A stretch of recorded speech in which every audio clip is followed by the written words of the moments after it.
एक बात समझ करके चले, हम मुल्क के खिलाफ, कानून के खिलाफ नहीं बोलना चाहते। मुल्क हमारा भी है, देश हमारा भी है, और यहाँ के कवानीन जिस पर हम अमल कर रहे हैं, खुशी से अमल कर रहे हैं।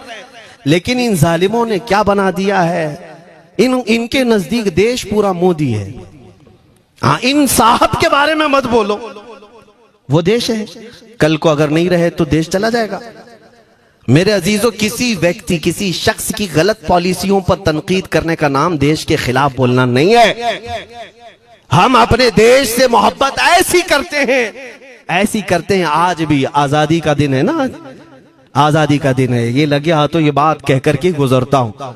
आज भी जाकर के देखें, इंडिया गेट पर सबसे ज्यादा शहीदों के नाम जो लिखे गए हैं वो मुसलमानों के हैं।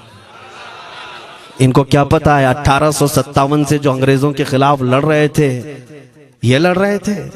आजादी का परचम सबसे पहले बुलंद करने वाला कोई संगी नहीं था, वो शहीद टीपू सुल्तान था। सबसे पहले तोपमैन हिंदुस्तान का, अंग्रेजों के खिलाफ आवाज बुलंद करने वाला, पूरे अंग्रेज उसके खिलाफ खड़े थे। इनको आज बोलने की तौफीक भी नहीं मिलती। और उसके अलावा वो उलमा की बात कहां चली गई आज। अंग्रेज तारीखदान ने लिखा है कि सबसे ज्यादा हमें खतरा हिंदुस्तान में मुसलमानों से था, और हमने दिल्ली से लेकर कश्मीर तक कोई एक झाड़, कोई एक दरख्त बाकी नहीं था जिसमें हमने एक आलिम को लटकाया नहीं था फांसी पर। जिनकी तादाद गिनी गई है तो तकरीबन 26,000 उलमा को इन्होंने फांसी दी थी, दिल्ली से लेकर कश्मीर तक। मुझे बताओ, जजीरा अंडमान निकोबार में किसको भेजा है? मौलाना फजल हक खैराबादी, इनायत अहमद काकोरवी, ये तमाम वो लोग हैं। अल्लामा इनायत अहमद काकोरवी, जिनकी किताब आज तकरीबन हर मदरसे में पढ़ाई जाती है, इल्म उस्सिक़ा। ये किताब यहाँ चटाई पर बैठकर लिखी हुई नहीं, उस जेल की दीवारों पर लिखी हुई किताब। उसको पढ़ करके आज बच्चे आलिम बनते, हम भी पढ़े। ये वो लोग हैं जिनको सिर्फ और सिर्फ हक बात कहने की बुनियाद पर जिंदगी भर जेल में डाल दिया गया।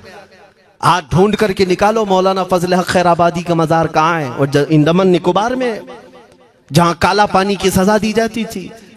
किफायत अली काफी का नाम सुना है मेरे अजीजों? ये नाम का जिक्र आना तो हक बनता है आज की रात जरूर। मुरादाबाद शहर का वो आलिम रब्बानी, वो सिर्फ और सिर्फ मुजाहिद आजादी नहीं बल्कि फना फिर रसूल भी था।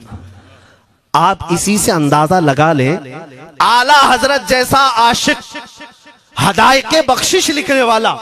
आला हजरत के अशार तो पता है ना, इमामुल कलाम कहते हैं। आला हजरत की नातों को इमामुल कलाम कहते हैं। सारे कलामों का इमाम आला हजरत की नाते हैं।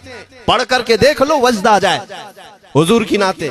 लेकिन उस आला हजरत से पूछा गया, आप किसकी नाते पसंद करते हैं? आला हजरत फरमाते हैं, मैं सिर्फ दो ही लोगों की नाते सुनता हूं, या तो हसन रजा बरेलवी की या अल्लामा किफायत अली काफी की। आला हजरत जिसकी नाते सुनते हो, इसी से अंदाजा कर सकते हो किफायत अली काफी कौन थे। मैं अक्सर जगहों पर इनका तस्करा करता हूं ताकि बच्चों के जहनों में ये बात मुंतकिल हो जाए। अब मैं आपको बताऊं, उनकी जुबान में अल्लाह ने वो ताकत दी थी कि वो जब इश्क़ रसूल पर बोलते थे तो हजारों का मजमा रोने लगता था, उनकी तरफ आ जाते। और अंग्रेजों को ये बात कतई पसंद नहीं थी। उन्हें कई तरह से गिरफ्तार करने की कोशिश की गई। आखिरकार एक मुनाफिक के जरिए से मौलाना किफायत अली काफी को गिरफ्तार करने के लिए अंग्रेज आए। कितने जानते हैं? 3,000 लोग आए एक आलिम को गिरफ्तार करने। हमेशा कुत्ते झुंड में ही आते हैं। हाँ, मॉब लिंचिंग भी जो है ना, कुत्ते झुंड में ही करते हैं। किफायत अली काफी रहमतुल्लाह अलैह को गिरफ्तार करके ले गए दारुल इमारत में। अंग्रेजों ने रात के वक्त किफायत अली काफी के कपड़े खोले और उनके जिस्म पर गर्म इस्त्री फेरी। इस्त्री से पूरा दागते थे, और जब चमड़ी जल जाती थी तो उस पर नमक छिड़कते थे। हफ्ता भर तक अल्लामा किफायत अली काफी को उन्होंने ये दर्दनाक सजाएं दी। बीच में कई मर्तबा उनको सामने ऑफर रखा, तुम बदल लो अपनी बातें, छोड़ दो अपनी इस कौम को वरगलाना, छोड़ दो ये सब जो तुम तकरीरें करते हो, हम अपने हुकूमत में तुम्हें ले लेंगे, वजीफा भी देंगे, ओहदा भी देंगे। किफायत अली काफी रहमतुल्लाह अलैह ने फरमाया, तुम गलत जगह हाथ मारे हो। हाँ, ये वो जगह नहीं है जहां से 500 पाउंड लेकर के कौवा भी हलाल कर दिया जाए, हर चीज जो है तुम्हारे हिसाब की बना दी जाए। ये वो जगह नहीं है। किफायत अली काफी रहमतुल्लाह अलैह ने कहा, मेरा दीन इतना सस्ता नहीं है, इतना सस्ता नहीं है। उसके बाद उन्होंने कहा तो फिर तुम मरने के लिए तैयार रहो। कहा खुशी से। 8 दिन के बाद उनको एक चौराहे पर ले जाकर फांसी का फंदा लगाया गया और पूरे मजमे में आपको फांसी के लिए चढ़ाया गया। अंग्रेजों ने पूछा था कोई आखिरी वसीयत है तुम्हारी, कोई आखिरी ख्वाहिश है तो बता दो लोगों में। फांसी पर चढ़ने वाला ये कहता होगा मेरी बीवी से मिल लूं, बच्चों से मिल लूं, जायदाद प्रॉपर्टी की वसीयत कर दूं, मेरे बाद कौन बैठेगा वो कह दूं। लेकिन किफायत अली काफी की बात पर कुर्बान जाओ, उस भरे मजमे में कहते हाँ मेरी आखिरी ख्वाहिश एक ही है, एक बार नाते रसूल पढ़ लो। अल्लाह अल्लाह, एक बार नाते रसूल पढ़ लो। उन्होंने कहा ठीक है तुम्हारी इस ख्वाहिश का हम अदब करते हैं, कर लो। किफायत अली काफी रहमतुल्लाह अलैह फांसी के फंदे पर चढ़ने से पहले क्या मगन होकर के गुनगुना रहे थे, यूं कह रहे थे कोई गुल बाकी रहेगा न चमन रह जाएगा, पर रसूलुल्लाह का दीने हसन रह जाएगा। अतलसो कम ख्वाब की पोशाक पे नाजा न हो, इस तने बे जान पर खाकी कफन रह जाएगा। सब फना हो जाएंगे हश्र तक काफी वो, लेकिन नाम हजरत का जुबानों पर सुखन रह जाएगा। ये नाते पाक गुनगुनाते हुए चढ़ गए फांसी के फंदे पर। लोगों ने देखा फांसी तो लगी लेकिन लबों पर उसी तरह की मुस्कुराहट। क्यों? ये राज है मेरे अजीजों, मरने वाला ही जानता है। फंदा बाद में लगता है, आमिना का लाल पहले तशरीफ लाता है। मौत का दर्द उसे क्या होगा जो जमाले मुस्तफा देख रहा हो, मेरे आका सल्लल्लाहु ताला अलैहि वसल्लम की तरफ महव हो। अब सुनो, मैं ये बात क्यों कह रहा हूं, तुम इन बातों से घबराना नहीं, इन बातों से डरना नहीं कि कल को अगर आपके मिंबर पर बैठकर खिताब करने वाला ये आपका गुलाम मर जाता है, कट जाता है, कोई मुझे मार देता है, तो इस बात का यकीन रख लेना दीन रुकेगा नहीं। और मेरे आका सल्लल्लाहु अलैहि वसल्लम के नामूस और उनकी इज्जत में कोई कमी आने वाली नहीं। हमारे मर जाने से कुछ नहीं होना है, इसलिए कि हर सुन्नी बच्चा जानता है इस्लाम जिंदा होता है हर करबला। हम मरने के बाद इस बात का यकीन रखते हैं अगर हमारी मौत हो गई इस रास्ते में तो इस्लाम की आबियारी होगी, इस्लाम और फूलेगा फलेगा। और हुआ यही। किफायत अली काफी को फांसी का फंदा देकर 8 दिन तक जश्न मनाया था अंग्रेजों ने। जब मौलवी चला गया जो लोगों को तकरीर करता था, हजारों का जमा करता था, हुजूर अकरम सल्लल्लाहु अलैहि वसल्लम की मोहब्बत की बातें करता था, चला गया, हमने फांसी दे दी। लेकिन इन जालिमों को मालूम नहीं मेरे खुदा का कानून क्या है, कुदरत खुदाबंदी का कानून क्या है। मुरादाबाद शहर में ये किफायत अली काफी को 1857 के पहले फांसी दे रहे हैं और उसी साल मुरादाबाद के करीब बरेली शहर में अल्लाह ताला अहमद रजा पैदा कर रहा है।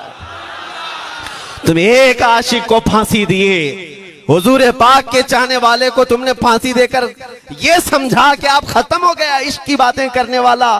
लेकिन कुर्बान जाओ मोहब्बत मुस्तफा पर, मेरा रब ऐसे इन मक्कारों के मकर को फेरता है कि फौरन अल्लाह ताला ने ऐसा आशिक पैदा किया, ऐसा आशिक पैदा किया कि फिर बरेली की तरफ से उठने वाली आवाज एक शहर में, एक बस्ती में नहीं, दुनिया के कोने कोने में पहुंच गई। आज 100 साल हो गए उस मर्दे कलंदर इमाम अहले सुन्नत को दुनिया से गए हुए, लेकिन हर मस्जिद की मिंबर और मेहराब आवाज देती है मुस्तफा जाने रहमत पे लाखों सला, शमे बज़ में हिदायत पे लाखों सला। और फिर हमारे बच्चे भी ये आज कह जाते हैं, डाल दी कल्ब में अज़मत मुस्तफा, सय्यदी आला हजरत पे लाखों सला। ये निजाम है मेरे मौला का, एक चिराग तुम बुझाओगे मौला 100 चिराग रोशन फरमाएगा। हाँ इंशाअल्लाहुल अज़ीज, इस बात पर हम सबको जमा होना है। अल्लाह करीम हमें हमारी खोई हुई ताकत व कुव्वत अता फरमाए। आप रब तबारक व तआला की बारगाह में ये दुआ करें कि ऐ रब्बे दुल जलाल, जब तक जिंदगी बाकी है मौला मुझे तेरे नबी के वफादारों में शुमार फरमा। इसलिए मैं जब भी हुजूर की बारगाह में अरीजा पेश करता हूँ तो ये जरूर कहता हूँ, आखा बद हैं तो आपके, भले हैं तो आपके, टुकड़ों पे यही के पले हैं, रुख किधर करें। तुझसे जो मुंह छुपाएं तो करें किसके सामने। या रसूल अल्लाह, क्या किसी और से तवक्को नजर की है? हमारा मानना तो ये है, मैंने देखा भी है अपने बच्चों को, और हम कहते हैं मेरे आका की बारगाह में, आका गुनहगार तो हो गए लेकिन आपके गद्दार नहीं हैं, गद्दार नहीं है। जब तक गद्दार नहीं होंगे मेरे आका की तरफ से तुम्हारे लिए हमेशा इस्तकबालिया खुला रहेगा। आओ मेरे अजीजों, इस बात पर मैं गुफ्तगू को खत्म करता हूँ आज के इस उर्स मुबारका में। और आज आजादी की ये रात है, हम बारगाह मुस्तफा में अरीजा पेश करते हैं, या रसूल अल्लाह, आपको इस वतन से बूए वफा आई थी, मेरे आका इस वतन की तरफ नजरे करम फरमा दे। क़यामत तक आने वाली हमारी नस्लों में मेरे आका सिर्फ आपके आशिक ही पैदा हो, कोई गद्दार ना पैदा हो। हमारी दुआ यही है मेरे आका, मैं मुजरिम हूँ आका, मुझे साथ ले लो कि रस्ते में हैं जा बजा थाने वाले, चमक तुझसे पाते हैं सब पाने वाले, मेरा दिल भी चमका दे चमकाने वाले। व आखिर दावाना अनिल हम्दुलिल्लाहि रब्बिल आलमीन।